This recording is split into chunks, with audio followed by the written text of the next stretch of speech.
عليكم ورحمة الله وبركاته. نحمده ونصلي على رسوله الكريم. أما بعد، قال الله سبحانه وتعالى في القرآن العظيم والفرقان المجيد: أعوذ بالله من الشيطان الرجيم. بفضل بسم الله الرحمن الرحيم. ربنا هب لنا من أزواجنا وذرياتنا قرة أعين وجعلنا للمتقين إماما. صدق الله العظيم. புகழ் அனைத்தும் எல்லாம் வல்ல அல்லாஹ் ஜல்லஷானு வ தஆலா ஒருவனுக்கே உரித்தாகட்டும். ஸலாத்தும் ஸலாம் உயிரின் மேலான அருமை நாயகம் முஹம்மது ரசூலுல்லாஹ் ஸல்லல்லாஹு அலைஹி வஸல்லம் அவர்கள் மீதும் அவன் நற்பாக்கியம் நிறைந்த உம்மத்தாரான நம் அனைவரின் மீதும் அல்லாஹ்வின் அன்பும் பேரருளும் என்றென்றும் நிறைவாக உண்டாகட்டுமாக. ஆமீன். கனிமிக்க அல்லாஹ்வின் நல்லடியார்களே, பெரியவர்களே, 14 நோன்பும் 15வது தராவி தொழுதுவிட்ட ஒரு இல்லத்திலே நாம் எல்லாம் இருக்கிறோம். வல்ல ரஹ்மான் நாம் வைத்த நோன்புகளை, நாம் தொழுத தொழுகைகளை, நாம் செய்த நற்காரியங்களை அத்தனையும் கபூல் செய்து தந்தருவானாக. ஆமீன். கனிமிக்க அல்லாஹ்வின் நல்லடியார்களே, பெரியவர்களே, 15வது தராவி ஒருவர் தொழுதால் கால ரசூலுல்லாஹி ஸல்லல்லாஹு அலைஹி வஸல்லம் நபி ஸல்லல்லாஹு அலைஹி வஸல்லம் கூறுகிறார்கள்: துஸல்லி மலாயிகத்து தஹ்மிலு அர்ஷல் குர்சி.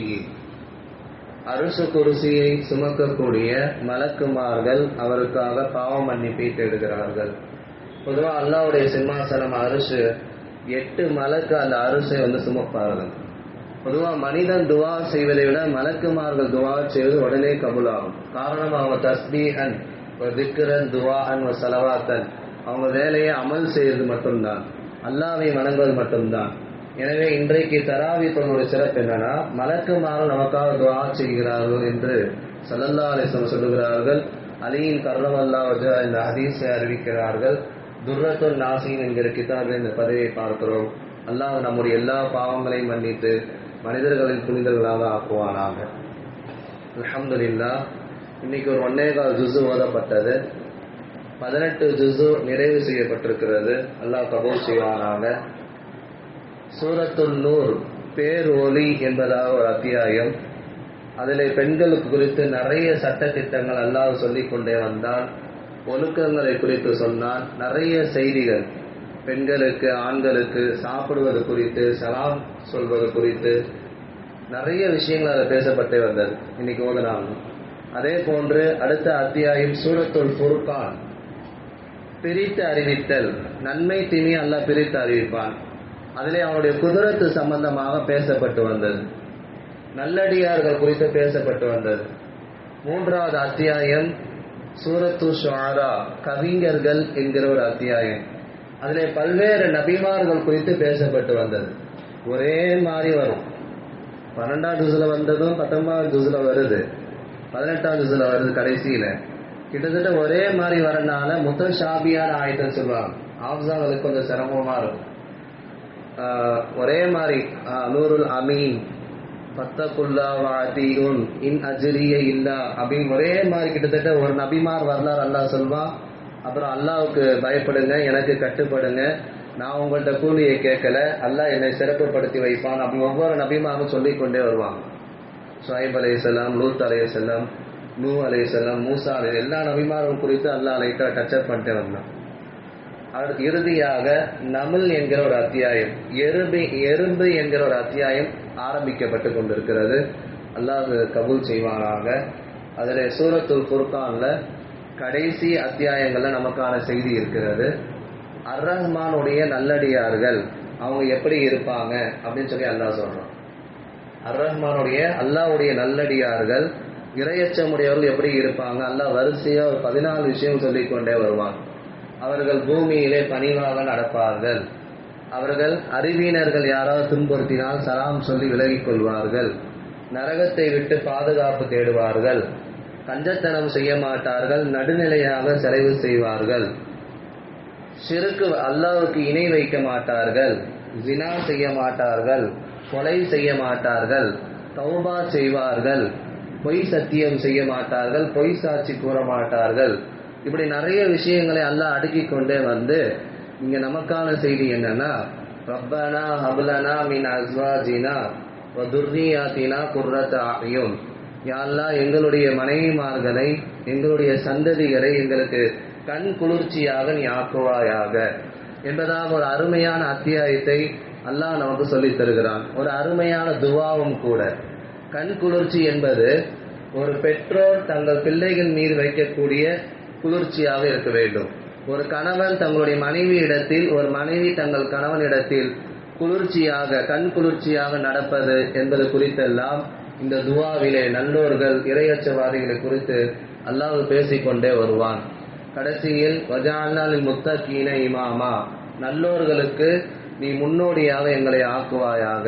ஒரு அருமையான ஆழமான அர்த்தங்களை பொதிந்திருக்கக்கூடிய துவா இது, குடும்பத்திற்கான துவா.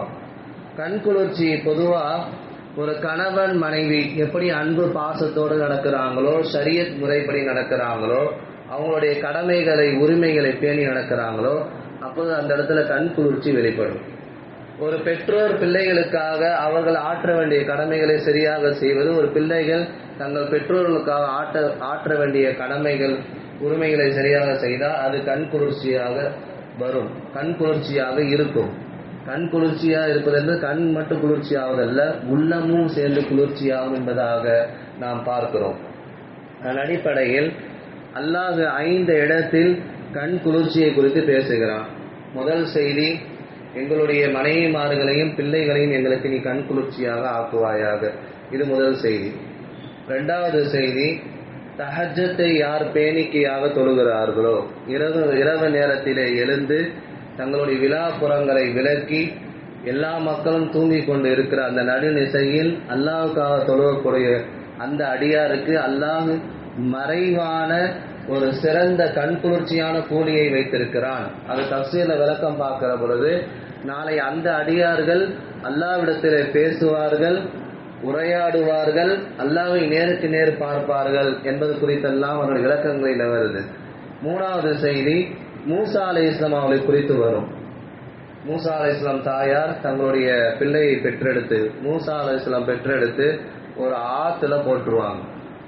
அந்த ஆத்துல அந்த குழந்தை அப்படியே கடந்து வந்து ஃபிரௌனுடைய அரண்மனையில ஆசியா அம்மா கையில மாட்டிக்கும் குழந்தை. ஆல்ரெடி ஃபிரௌன் என்னன்னா, பிறக்கிற ஆண் குழந்தையெல்லாம் கொல்லணும்னு தான் அவனுடைய பிளான். அதுல குறிப்பா மூசா அலைஹிஸ்ஸலாம் கொல்லணும் தான் அவனுடைய பிளான். அப்படி இருக்கும் பொழுது ஆசியா அம்மா அவன் கையில எடுத்துருவாங்க. எடுத்துட்டு சொல்லுவாங்க, பாருங்க, குர்ரத்த ஐனி லக்க வலக்க, அப்படி குர்ஆன்ல ஆயத்தில் வரும். பாருங்க, உங்களுக்கும் எனக்கு அல்லாஹ் வந்து குர்ரத்த ஐனியா, கண் குளிர்ச்சியா இந்த குழந்தையை கொடுத்துருக்கான் அப்படின்னு சொன்னோன்னே அவர் அந்த நேரத்தில் எதுவும் பண்ண மாட்டார். அந்த குழந்தைக்கு பதிலா ஊர்ல உள்ள எல்லா குழந்தையும் கொல்லுவார். அவர் எப்படி டைப்னா, 1 வருஷம் ஃபுல்லா ஊர்ல உள்ள எல்லா ஆண் குழந்தையும் கொல்லுவாரு, 1 வருஷம் லீவு விட்டுருவார். இதற்கு முன்னாடி மூசா அலைஹிஸ்ஸலாம் தாயாருக்கு ஹாரூன் அலைஹிஸ்ஸலாம் அவங்க பிறப்பாங்க. மூசா அலைஹிஸ்ஸலாமுடைய அண்ணன், 3 வருஷம் மூத்தவங்க. அவர் வந்து எந்த கேட்டகரியில பிறந்தார்னா, எப்பெல்லாம் இவன் கொல்லுவானோ அந்த கேட்டகரியில் அவர் பிறக்கல. ஆனா மூசா அலைஹிஸ்ஸலாம் பிறந்தது எப்போ அவன் கொல்லுவான்னு இருக்கிறானோ அந்த வருஷத்துல பிறந்தாங்க. கரெக்டா அவனுடைய அரண்மனையிலேயே மூசா அலைஹிஸ்ஸலாம் அவர்களை அல்லாஹ் வளர்த்தெடுத்தான், வார்த்தெடுத்தான். எப்பேற்பட்ட சர்வ அதிகாரம் கொண்டவன், மிகப்பெரிய ஒரு அரக்கன், நான் தான் ரப்பு என்று சொன்ன ஃபிரௌன், அவனுடைய அரண்மனையிலேயே அல்லாஹ் ரப்புல் ஆலமீன் மூசா அலைஹிஸ்ஸலாம் அவர்களை வளர்த்தான். இப்ப என்னன்னா, குழந்தை உள்ள வந்துருச்சு.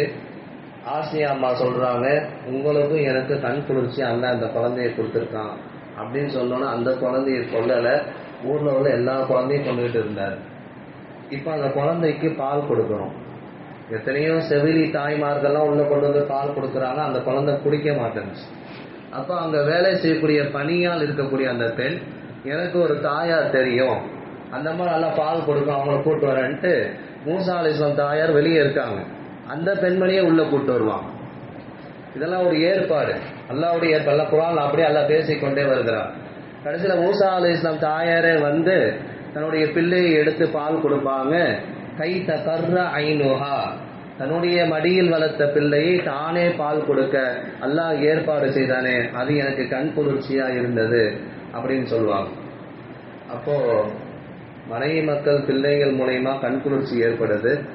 தஹஜ்ஜத் தொழுதால் அல்லாஹ் மறைவான ஒரு கண் குளிர்ச்சியை வைத்திருக்கிறார். மூன்றாவது மூசா அலைஹிஸ்ஸலாம் குறித்து 2 கண் குளிர்ச்சி, 3 4. ஐந்தாவது நபிமார்களுடைய மனைவிமார்கள் நமக்கு உம்மாத்துல் முஃமினீன் தாய்மார்களாக இருக்கிறாங்க. எனவே ஸல்லல்லாஹு அலைஹி வஸல்லம் கூட அவங்க கண்ணியமா நடந்தனால அது அல்லாஹ் குர்ஆன்ல கண் குளிர்ச்சி என்பதாக பதிவு செய்கிறான். இங்கே நமக்கான செய்தி என்னன்னா, நம்முடைய பிள்ளைகளை வளர்த்தெடுக்கும் விஷயத்தில் அவன் பெருசா வளர்ந்துட்டான், அவன் 1 லட்சம் 2 லட்சம் சம்பாதிக்கிறான், அதல்ல கண் குளிர்ச்சி. ஊர் மக்கள் அவனை போற்றுகிறார்கள், புகழுகிறார்கள், உன் பிள்ளைய நல்லா வளர்த்திருக்கிறப்பா, நல்லா இருக்கிறான், இப்படிதான் பிள்ளைய வளர்க்கணும் அப்படின்னு புகழ்றாங்கன்னு சொன்னா அதுதான் கண் குளிர்ச்சி என்பதாக பதிவு செய்யறாங்க. அதே போல ஒரு கணவனும் மனைவியும் தங்களுடைய உரிமைகளை கடமைகளை சரியான பேணும் விதத்தில் மார்க்கம் சொன்ன முறையில் சரியான முறையில் பேணுகிறான்னு சொன்னா அந்த இடத்துல அல்லாஹ் கண் குளிர்ச்சியை ஏற்படுத்துவான். பொதுவாக கணவன்மார் நினைப்பாங்க நம்முடைய மனைவி சிங்காரித்து சீவி ஜோடிச்சுட்டு வந்தா நல்லா இருக்கும் அப்படின்னு நினைப்பாங்க. இப்போ அப்பாஸ் ரலியல்லாஹு அவங்க சொல்றாங்க, இன்னி அத்தஸையனு கமா துஸையனு லி, நான் எப்படி அழகா இருக்கணும்னு சொல்லி என்னுடைய மனைவி விரும்புகிறாளோ அவளுக்கு நான் அழகா இருப்பதை நான் விரும்புகிறேன். என்ன சொல்றாங்கன்னா, அந்த பிள்ளை எப்படி சீவி சிங்காரிச்சு பூலாம் வச்சுட்டு நம்ம விருப்பப்படுவோமோ, புடவையெல்லாம் கட்டிட்டு வர்றது, அதே போல இவனும் குளிச்சு சுத்தபத்தமா இருந்து போகணும் என்பதுதான் உலக நியதி. இந்த மாதிரி சரியான முறையில் பேணுகிற போது அந்த இடத்துல கண் குளிர்ச்சி வரும். அதே போல ஒரு பெண் தன்னுடைய ஐவேளை தொழுகிறாள், நோன்பு வைக்கிறாள், தன்னுடைய மறைவினத்தை பேணி பாதுகாக்கிறாள், இப்படி ஒரு சில விஷயங்கள் கணவனுக்கு கட்டுப்பட்டு நடக்கிறாள் என்று சொன்னால் அல்லாஹ் ரப்பல் ஆலமீன் அவள் விரும்பிய சொர்க்கத்தில் நுழையலாம் என்பதாக ஒரு பெண்ணை குறித்து திருமறையிலே ஹதீஸிலே அண்ணன் பெருமானார் ஸல்லல்லாஹு அலைஹி வஸல்லம் சொல்லி காட்டுகிறார்கள். அதே போல ஒரு கணவனுக்கு சொல்லி காட்டுகிறார் நாயகம் ஸல்லல்லாஹு அலைஹி வஸல்லம் அவங்க, நீ என்ன சாப்பிட்றியோ அதை தான் உன் மனைவிக்கு கொடுக்கணும், நீ என்ன ஒஸ்தியா உடைய உடுத்துறியோ அதை தான் உன்னுடைய மனைவிக்கு கொடுக்கணும், நீ உன் மனைவியை அடிக்கக்கூடாது, திட்டக்கூடாது, பொதுவான இடங்கள்ல உங்க ரூமுக்குள்ள நடக்கிற விஷயங்கள் வெளியே வரக்கூடாது, அவட்ட சொன்ன இவட்ட சொன்ன அங்க சொன்ன எந்த விஷயம் வெளியே வரக்கூடாது, அது உங்களுக்குள்ளேயே முடித்துக் கொள்ள வேண்டும். இதையெல்லாம் சரியான முறையில் பேணி வாழுகிற பொழுது அந்த இடத்துல கண் குளிர்ச்சி ஏற்படுகிறது என்பதாக அண்ணலம் பெருமானார் ஸல்லல்லாஹு அலைஹி வஸல்லம் சொல்லி காட்டுறாங்க. அதே போல ஒரு பிள்ளைகள் தங்களுடைய பெற்றோரிடத்தில், பெற்றோர்கள் தங்கள் பிள்ளையிடத்தில் சரியான முறையில் பேணி வாழ்கிறது அந்த இடத்துல கண் குளிர்ச்சி ஏற்படுகிறது. இமாம் மாலிக் ரஹ்மத்துல்லாஹி அலைஹி அவங்க ஸல்லல்லாஹு அலைஹி வஸல்லம் மக்பரா முன்னாடி பாடம் நடத்தி கொண்டு இருப்பார்கள். பாடம் அவங்களுக்கு முன்னாடி ஆயிரக்கணக்கான மாணவர்கள் உட்கார்ந்து பாடம் படிப்பாங்க, ஹதீஸ் உடைய பாடம். பின்னாடி ஒரு திரைக்கு பின்னால் அவங்களுடைய வீடு, அவங்க தாயார் பின்னாடி ரூம்ல இருப்பாங்க. பாடம் நடத்தி கொண்டே இருக்கிற பொழுது திடீர்னு தும்பல் வந்துவிடும். மாலிக் ரஹ்மத்துல்லாஹி அவர்கள் அல்ஹம்துலில்லாஹ் தும்பிட்டு அல்ஹம்துலில்லாஹ்னு சொல்லுவாங்க. அந்த அம்மா பின்னாடி தாயார் என்ன நினைக்கிறாங்கன்னா, திடீர்னு ஒரு இடி விழுந்த மாதிரி ஒரு சவுண்டு கேட்குது, என்னன்ட்டு கேட்பாங்க திரைக்கு பின்னாடி இருந்து. அப்பொழுது ஆயிரக்கணக்கான மாணவர்கள் மாலிக் அலைஹிஸ்ஸலாம் அவங்க தும்மனதுக்கு அல்ஹம்துலில்லாஹ் சொன்னதுக்கு பதிலுக்கு யர்ஹமுக்கல்லான்னு சொல்லியிருப்பாங்க. ஒரு 1000 பேர் சேர்ந்து சொன்னா எப்படி இருக்கும், இடி விழுகிற மாதிரி தான் இருக்கும். உடனே அந்த தாயார் சொல்லுவாங்க, என்னுடைய பிள்ளைக்கு முன்னால், அதுவும் நாயகம் ஸல்லல்லாஹு அலைஹி ஷரீஃபுக்கு முன்னால் அவர் பாடம் ஹதீஸ்களை பாடம் நடத்த 1000 பேர் சேர்ந்து அந்த பாடத்தை கற்கிறார்கள், பதில் சொல்லுகிறார்கள். இதுவல்லவா கண் குளிர்ச்சி என்பதாக சொல்லி காட்டுவாங்க. அந்த மாதிரி பிள்ளைங்களை வளர்க்கணும். அவன் சொத்து சுகத்துல, பதவி அந்தஸ்துல, கல்வியில அவன் உயர்ந்து நிற்கிறான், அதல்ல கண் குளிர்ச்சி. ஒழுக்கமா வளர்றானா, நற்குணமா இருக்கிறானா, 4 பேர் அவனை போற்றுகிறார்களா, பாராட்டுகிறார்களா, அதுதான் கண் குளிர்ச்சி என்பதாக நாயகம் ஸல்லல்லாஹு அலைஹி வஸல்லம் சொல்லி காட்டலாம். அதே போல பெற்றோர்கள் பிள்ளைகள் இடத்திலே கண் குளிர்ச்சியோடு நடக்க வேண்டும், அவருடைய தேவைகளை பூர்த்தி செய்ய வேண்டும், அவருடைய கண்ணியத்தை பாதுகாக்க வேண்டும் எல்லாம் ஸல்லல்லாஹு அலைஹி வஸல்லம் கற்றுத்தராங்க.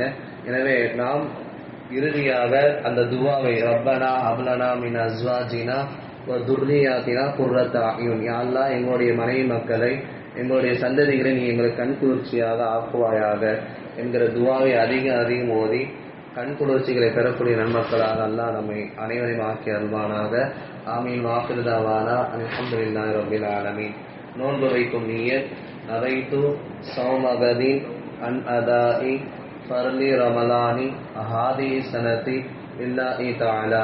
இந்த வருடத்தின் ரமலான் மாதத்தின் பரலான நோன்பை அதாவாக நாளை பிடிக்க நியத் செய்கிறேன், அல்லாஹ்விற்காக வேண்டி. ஆமீன். ஸல்லல்லாஹு அலா முஹம்மத் ஸல்லல்லாஹு அலைஹி வஸல்லம் ஸல்லல்லாஹு அலா முஹம்மத் ஸல்லல்லாஹு அலைஹி வஸல்லம் ஸல்லல்லாஹு அலா முஹம்மத் யா ரப்பி ஸல்லி வஸல்லிம். அஸ்ஸலாமு அலைக்கும்.